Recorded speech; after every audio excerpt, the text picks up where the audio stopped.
नमस्कार, जय श्री राम साथियों। ज्योतिष के इस मंच पर मैं पंडित आशीष वत्स लखनऊ से आप सभी प्रबुद्ध दर्शकों का बहुत बहुत स्वागत करता हूं मंगल राशि परिवर्तन के इस विशेष श्रृंखला में। प्रिय दर्शकों, 16 नवंबर को 10:03 पर सेनापति मंगल तुला राशि से निकल करके अपनी स्वराशि वृश्चिक राशि में अब गोचर करने जा रहे हैं, जो वैदिक ज्योतिष में अत्यंत महत्वपूर्ण घटना है। आपके पारिवारिक, पेशेवर, स्वास्थ्य संबंधी और व्यवसाय से जुड़े मामलों से प्रत्यक्ष संबंध यहाँ पर मंगल रखते हैं। मित्रों, मंगल हमारे व्यक्तित्व के कुछ अत्यंत प्रमुख तत्वों पर एकाधिकार रखते हैं, जिनमें से प्रमुख है आत्मनियंत्रण, धैर्य शक्ति, भौतिक कार्य करने की ऊर्जा तथा स्वप्रेरणा। ये इनके मुख्य गुण हैं। 6 विशेष राशियों के लिए मंगल का गोचर अत्यंत शुभ और लाभ कराने वाला सिद्ध होगा। वहीं 4 राशियों को अतिरिक्त सतर्कता रखनी होगी। तो आइए क्रमवार जानते हैं कि मेष से लेकर के मीन राशि के जातकों के लिए मंगल का वृश्चिक राशि में गोचर क्या कुछ प्रभाव डालेगा। आपकी जानकारी के लिए बता दें कि प्रस्तुत राशिफल आपकी चंद्र राशि व आपकी नाम राशि दोनों पर संयुक्त रूप से आधारित है। प्रिय दर्शकों, पूर्व में हमने भूकंप से संबंधित भविष्यवाणी की थी और ये भविष्यवाणी 1000% सत्य हुई थी।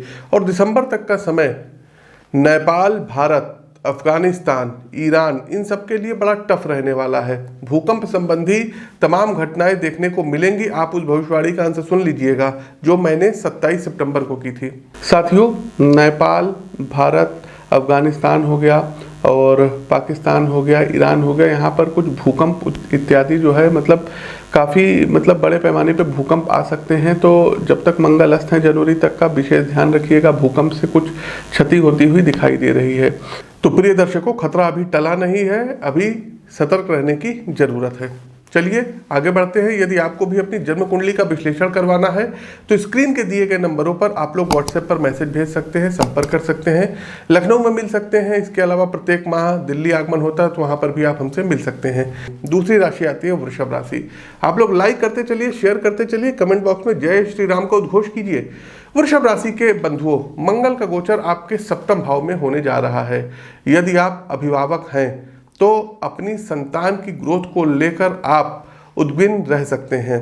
उनके अनिश्चित भविष्य की चिंता आपका चैन सुकून हर लेगी, जिसके कारण आप मानसिक रूप से अस्थिर हो सकते हैं। दूसरी समस्या प्रगति की रफ्तार में गिरावट से संबंधित रहेगी। ऐसा नहीं है कि आप कार्य के प्रति समर्पण नहीं दिखाएंगे, लेकिन जूझने और समस्याओं के समाधान के लिए आवश्यक ऊर्जा की कमी स्पष्ट रूप से दिखाई दे रही है। देखिए, मंगल की चौथी दृष्टि आपके कर्म भाव पर पड़ रही है और 7वें भाव व्यापार के भाव में, तो व्यापार से संबंधित ग्रोथ भी औसत रहेगी। आप प्रयास पूरा करेंगे, लेकिन जो रिस्पांस मार्केट से आपको मिलना चाहिए आप कहीं ना कहीं उसकी कमी का सामना करेंगे। दूसरा, यदि साझेदारी में व्यवसाय चला रहे तो पार्टनर के साथ मतभेद की गुंजाइश से इनकार नहीं किया जा सकता है, इसलिए कागज पर आपको मजबूत रहना होगा और किसी लीगल या फाइनेंशियल पॉइंट को अपनी कमजोरी ना बनने दें। दाम्पत्य जीवन व प्रेम संबंधी मामले अहंकार के कारण बिखराव का सामना करेंगे। मतभेद इतने ज़्यादा गहरा सकते हैं कि रिश्तों से प्रेम और अपनत्व का बिल्कुल अभाव हो जाएगा, जो परिवार में भी कलह का कारण बन सकता है। इसलिए ज़्यादा समझ और धैर्य से निर्णय लेने होंगे। स्वास्थ्य के संदर्भ में जीवन साथी की ओर से आप चिंतित रहेंगे। ब्लड प्रेशर और मानसिक तनाव से ग्रसित रहने के कारण डॉक्टर की सलाह और निगरानी की जरूरत पड़ेगी।